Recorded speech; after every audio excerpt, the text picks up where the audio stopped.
Hi, welcome to Governance Bites. I'm Mark Banicevich, and today I'm really lucky to spend some more time with Lloyd Kavanagh. Lloyd, thank you very much for your time again. Lloyd is a senior partner of MinterEllisonRuddWatts, one of the most respected financial services lawyers in New Zealand. He started his career at Rudd, Stone, so he's come full circle, having more than a decade outside of RuddWatts in the corporate world, particularly in companies like Fonterra, and then returned to the legal profession around the time of the GFC. He's got over 25 years experience in governance, both advising for boards and on boards, both non-for-profit and for-profit boards. He's currently on the board of the National Provident Fund. He's previously served on a diverse range of boards both in New Zealand and overseas, from Lawyers for Climate Action, AMP Services New Zealand, Soprole, which is a Chilean company that is associated with Fonterra, the predecessor of the Financial Markets Authority, the Securities Commission for a number of years, and also MinterEllisonRuddWatts, and having periods chairing or acting chairing in many of those boards as well. So really experienced governance professional. So thank you very much again, Lloyd, for your time. Very kind. And also with your strong legal background, as we had in our last conversation, the strength of knowing your obligations and things from a legal perspective puts you in a really good stead as well. So some really valuable insights from there. Today, what we're going to talk about is climate change and how this is impacting boards around New Zealand and I guess the global awareness as well. So there's a significant global awareness over the last decade or so of climate change. It's increased significantly, and many jurisdictions, including New Zealand, now require climate change disclosures. I think we were the first to pass law on climate change disclosure, weren't we? Yes, we were. And so it's a really interesting topic, and directors of boards are presently spending a lot of time considering the impact of this. So what risks exist for companies around climate change? I mean, you're in a law firm, what impact do you have? So this is a great topic, and one that's dear to my heart, having spent 4 years on the board of Lawyers for Climate Action, amongst other things. But I think my starting point is to understand that climate change is essentially about financial risk and opportunities for most boards and companies. That's not to diminish the important moral imperatives and the reputational issues, but the first way to think about this is there is a change in the environment, actually literally, which has a number of impacts. Now, you highlighted risks. I think it's important to realise there are also opportunities here, and it's not all downside. But so I prefer to call them impacts rather than risks per se.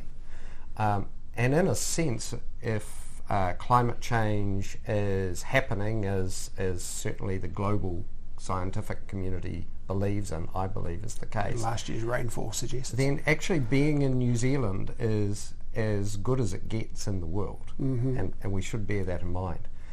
But just unpicking that, what are the impacts? They fall mainly into two camps, and then there's a third one that'll add, and these kind of come originally from the Financial Stability Board and the initiatives that it introduced back in the 2015.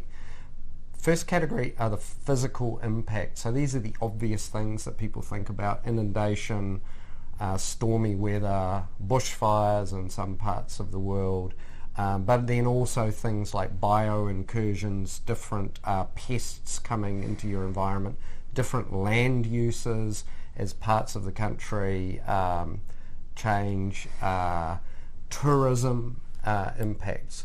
So it's understanding what those impacts will be. But then coming faster than that are what we call the transition impacts. So that's really where markets, governments and customers are changing their behaviour, and particularly governments through legislation and tax imposts, the requirement for certain businesses to have emissions units under the New Zealand Emissions Trading Scheme, the requirement to mandatorily disclose risks which for some entities, climate-related disclosure entities, which we'll talk about in a few moments, making sure you understand those. And then the last aspect that, of course, being a lawyer, I'd add to the list is liability risk, because we are seeing around the world, actually Australia is replete with great examples. New Zealand's coming a little less quickly. Class actions, funded activists and regulators taking companies to task for not having adequately thought about these risks. Wow. And not factoring them into their business decision.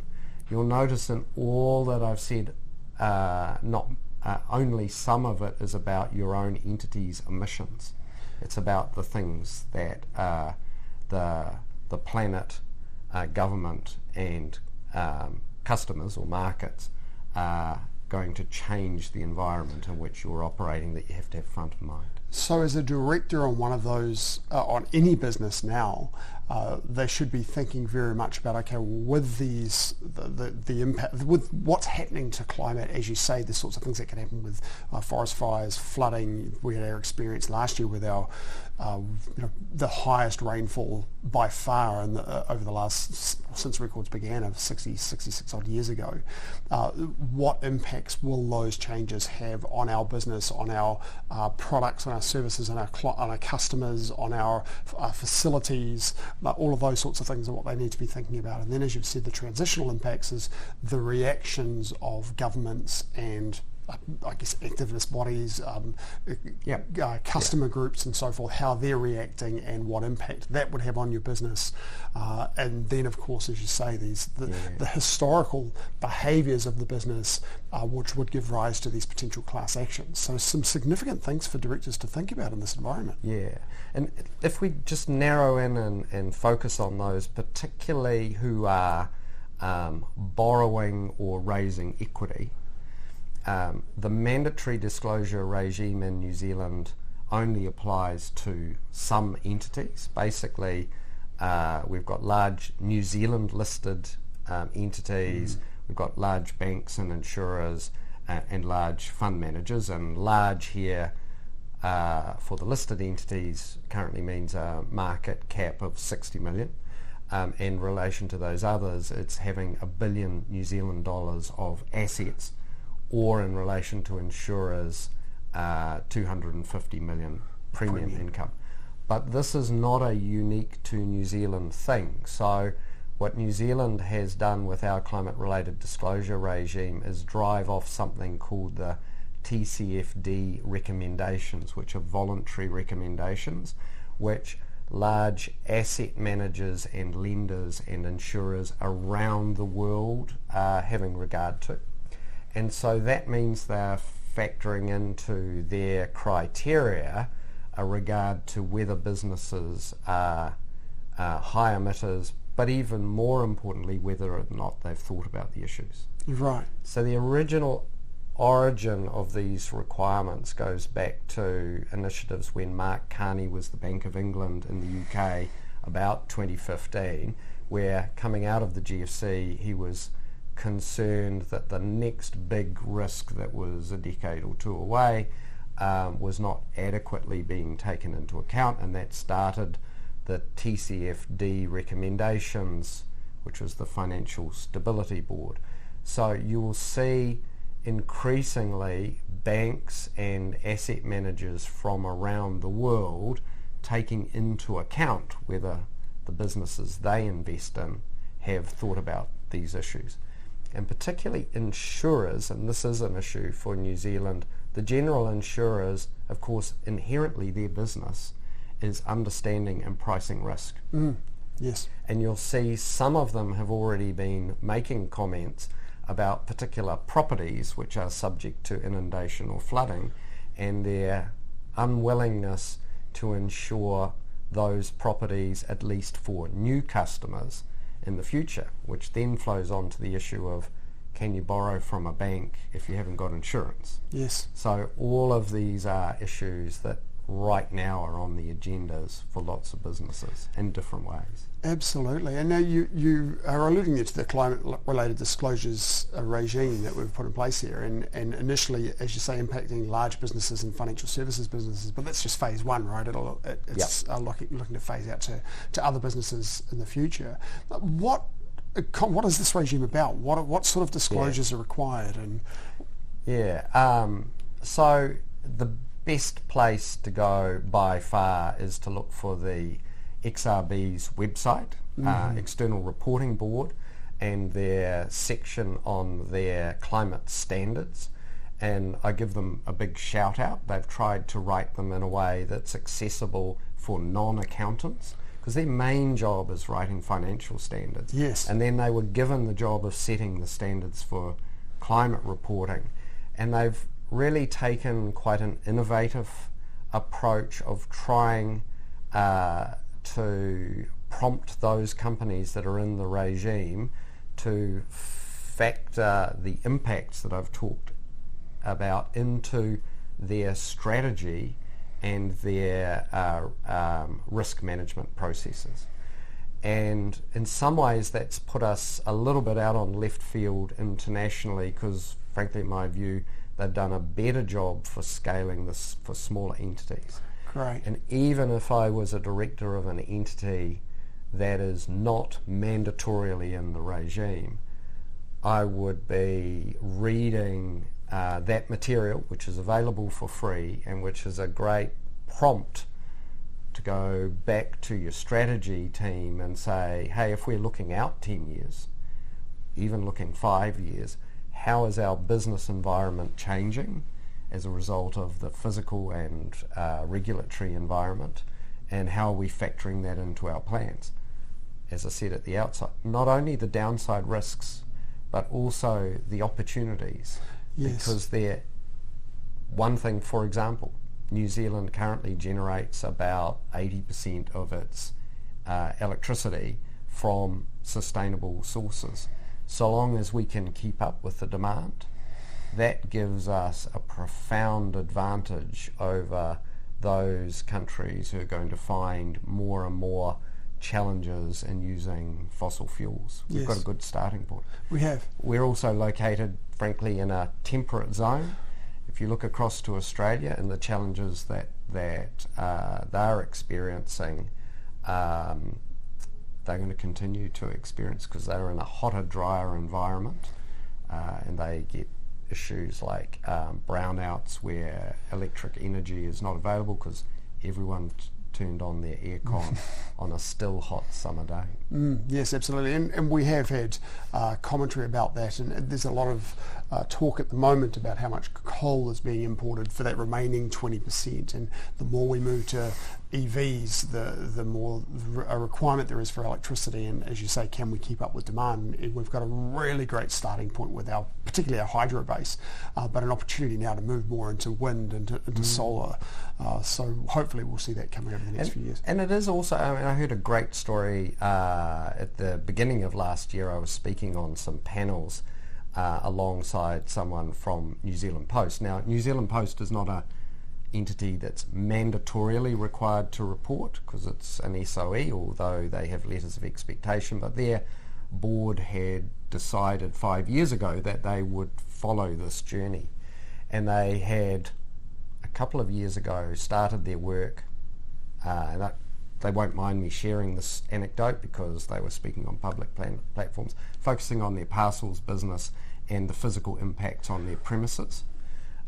And so what they learned when we had the anniversary day floods in Auckland a year ago was exactly those sites that they had put red markers on to being potentially affected in a decade were actually the ones that were inundated in particularly West Auckland. Yes. And what they managed to do was, with that news when the cyclone was coming to the East Coast, they knew which parcel offices in East Coast, Hawke's Bay, particularly to say to people, hey, there's an off chance of a problem here, make sure you've got all that expensive equipment up off the floor, at least a metre or two up on shelves. And apparently that saved them a lot of money just by knowing which of their sites were likely to be impacted. And that's it's a great practical story. Absolutely. Right? It's a sign of great management and great governance, right? Where they're looking ahead to these sorts of risks, and this global trend of considering climate change is just elevating that. Yeah. And you were talking before about smaller businesses should be looking to the XRB requirements and starting to look at them now, and not just because those requirements in some form will be coming for them in phase 2 or phase 3 of this regime, but also, as in that example you've given for New Zealand Post, it's actually just good governance, just thinking ahead about these risks. That's exactly the point. And they don't have to, they're not required to publish anything, and frankly, on many occasions they won't want to, but starting to feed that into your strategy and risk processes early, firstly is, as you say, good business. And secondly means that when eventually the regime gets expanded to smaller businesses, you'll be in good shape. Yeah, right. So preparing for those things now is a good way to go for so many reasons. So we have this reporting regime that's very much focused on the strategy of the business. Is that, and you talked about before about how the approach in New Zealand was a little bit more left field from other regimes. What's different about foreign regimes and climate-related disclosure? So we're particularly seeing as the Australian equivalent is advanced, and that will give rise to a challenge in a year or so, because their regime hasn't been enacted as being mandatory yet, but the Australian Treasury has published their consultation documents. I think they're much more of, dare I say it, an accountant's document, with lots more line items specified with specific things that numbers have to be put around. Yes. Whereas the New Zealand approach has been, to date, more qualitative. And it will give rise, we talked about people on subsidiary boards a little while ago. It will give rise to some interesting challenges for those entities that are in the New Zealand mandatory regime and have a parent in Australia with a different regime, and they're going to have to explain actually the legal obligations on us here in New Zealand are the New Zealand regime, happy to help and cooperate, but we can't substitute the Australian requirements for the New Zealand requirements. No, so in reality, many of those companies will have to abide by both sets of regulations. Yeah, and that's a lot of work. It is. And one hopes that in time there will be a high degree of alignment. But frankly, I think it's a pity that the world is taking the more line item approach, because it's less useful as a practical guide to how to adapt your business, because this is 3/4 about adaptation and 1/4 about mitigation in my view. Yes, absolutely. It does create potentially, if you get consistent data, some good opportunities for academics to do some good research. Absolutely. But it generally does show or illustrate the difference between the Australian approach to legislation generally over the last couple of decades compared to New Zealand anyway, right? We're very principles based in New Zealand, very much about this is the spirit of what we're trying to achieve, now go and do it.